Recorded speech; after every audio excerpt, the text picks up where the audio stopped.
By Congressman Mike Gallagher. Congressman Gallagher is a member of the Nixon seminar, which met for the first time on Tuesday night. And he asked the fourth question. It was first Mike Pompeo of Dr. Kissinger, then Robert O'Brien of Dr. Kissinger, and I asked a question of Dr. Kissinger, and then Mike Gallagher asked the fourth question. And I was amazed by two things. First of all, Congressman Gallagher did not call for the field goal team to come on, so that was a big start. That was a step up. And then secondly, he asked Henry Kissinger about artificial intelligence, and I had a heart attack. So, Congressman Gallagher, first of all, why did you not call? You're a Green Bay guy. Why didn't you call in the field goal team? Fourth down.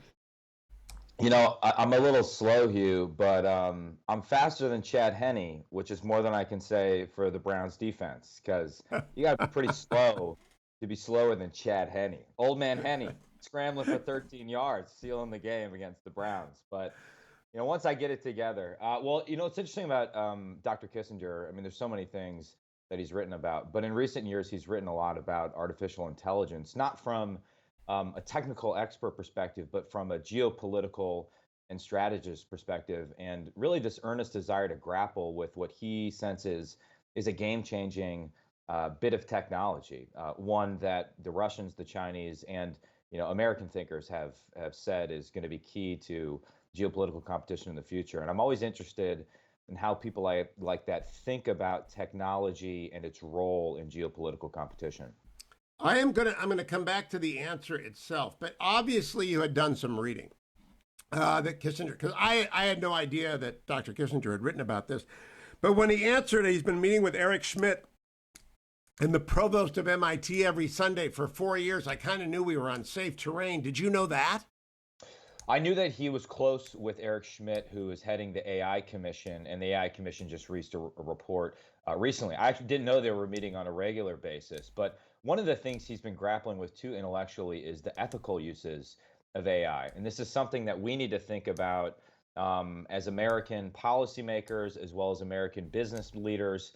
Do we want American capital going to fund companies in China that could produce AI-enabled technology that might, for example, be used to surveil and imprison Uyghur Muslims, to euthanize Uyghur Muslims, to participate in the genocide? This is a real thorny set of issues that we need to grapple with right now, and I sense in Dr. Kissinger an honest desire to tackle those issues head on.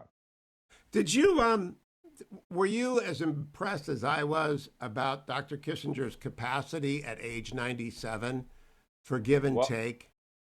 As someone who turned 37 yesterday, I have less capacity than he does at that advanced age. It is remarkable, and the clarity with which he remembers the events of the Nixon administration.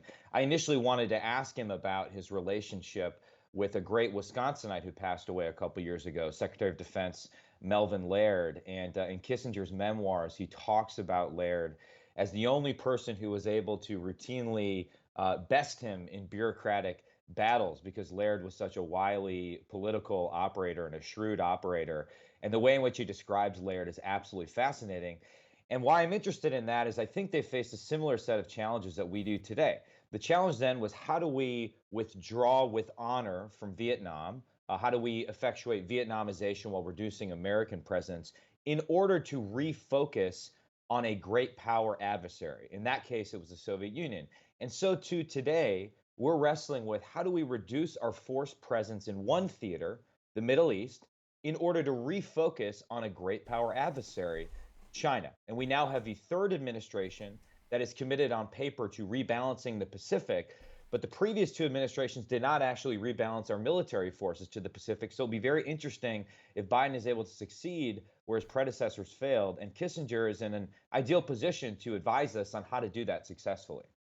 Now, he won't be involved every month on the Nixon seminar. I'm curious, and I don't mind if millions of people hear you say, no, it's screwed up this way. How'd you like the format? I think it's got to move at a faster clip. I think more people have to jump in. And obviously, everyone had the shies. Gordon Gucci was my first partner in charge when I was at Baker and Butts. Used to yell at the young kids, you can't get the shies now, when we were all 22 and out of law school.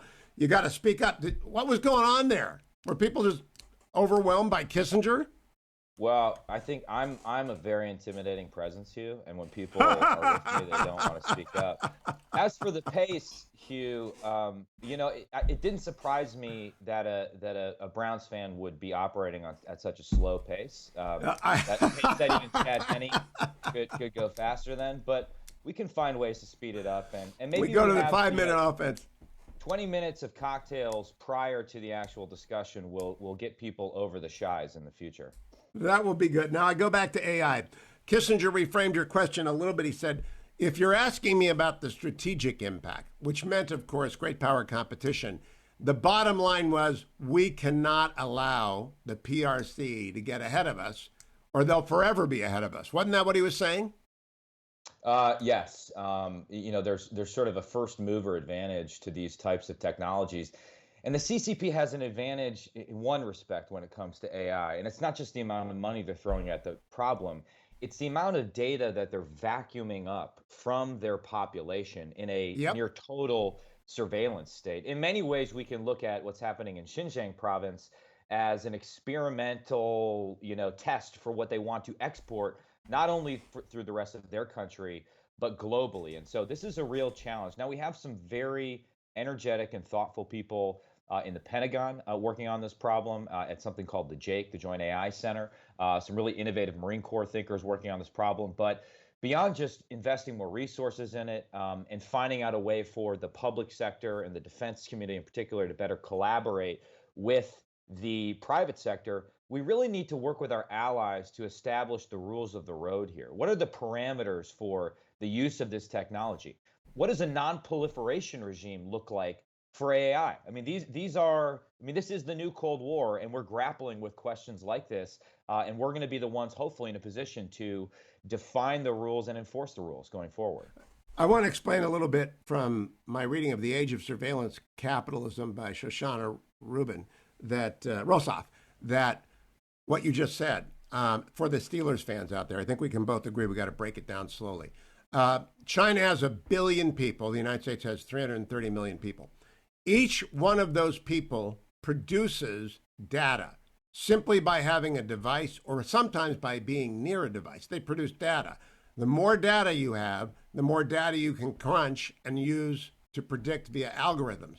So any large population country that imposes surveillance has a data advantage, and they produce more data every day. Every day they've got 1 billion people making data, and we've got 330 million people making data. Every day they have 300% advantage on us. That is significant, Mike Gallagher. It's huge. And then you add on to that, Hugh, the fact that they send so many of their most talented programmers, coders, technological specialists, engineers to elite American universities. They get educated at our institutions, and then they go back to China, or they embed themselves in academia here, and that raises counterintelligence concerns and further allows them to export intellectual property. And so, I don't claim to be a technical expert on AI, but I can tell you there's, about 10 sort of decisive technologies right now that may determine the course of this competition over the long term. We are waking up in the national security community. I'm hoping that we're not waking up too slowly, but there's other things we need to invest in, right? I mean, the reason Taiwan, in some sense, is so valuable, not just as a legacy issue for the CCP or for Xi himself, is because of a company called TSMC, which makes chips. And so if Xi is able to effectuate the unification of Taiwan with the mainland, he can hold the rest of the world hostage because he can dominate chip production. So we need to think about, how do we onshore chip production in America? How do we work with Australia to cooperate on rare earth mineral production and refinement? I mean, this really is the challenge. How do we harness this Buy America energy in the wake of the pandemic, so we're not dependent on China for critical goods, into what I would call a buy allied or a buy free world strategy? So we're working with our closest partners, particularly our Five Eyes partners, to make sure that in the event of great power competition, the Chinese can't cut off the export of insulin or life-saving drugs so as to win a war before it starts. So Dr. Kissinger also brought up quantum computing, which I put in a different category from artificial intelligence, another category that I don't really comprehend. Do you categorize that as different from AI, or do you put that in the same silo? I put it sort of like in a similar bucket, but they're not the same thing. But admittedly, like you, I'm a novice when it comes to all of this, and so I try not to get outside of my expertise. Okay, But last question. it is remarkable that he, at his age, has dove into these topics and has a very thorough understanding of them. All right, the tape is now available. We're not gonna make many things available, but we wanted to make Dr. Kissinger's conversation available, even though the field goal unit trotted on. Last thing I want to ask you about, I'm not sure I'm right about this. The Biden administration, did they relax the sanction on the Confucius Institute requirements for disclosure and transparency? They did. They absolutely did. What are they thinking? Are they out of their minds? It makes no sense at all.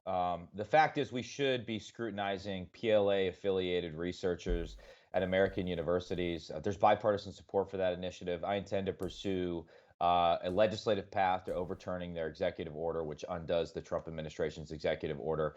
But this is the wrong direction. We now have all the evidence we need to know that American universities shouldn't be hosting Confucius Institutes, and they really need to do a better job of scrutinizing PLA-affiliated researchers in particular. Can state governments mandate that state universities disclose and expel Confucius Institutes? In my reading of the law, certainly in Wisconsin, is that they can. And then the other thing states need to do is take a look at all of their pension funds and ask whether they want those funds invested in Chinese military companies that are producing things that could either enslave Uyghur Muslims or build equipment that could be used to kill Americans in a future conflict. States have enormous power, particularly since their pension funds are a huge source of private equity that's used on Wall Street right now. That's another area where states really need to look. When I was in college and you weren't even alive, they had the campaign to divest from South Africa. And it was effective, and it turned that regime around. But that doesn't exist for China and the Uyghurs yet, but it might. Congressman Mike Gallagher, good to see you twice in a week. And again, go back there. Next time we call on you, don't wave on the field goal team, please. Thank you, Congressman.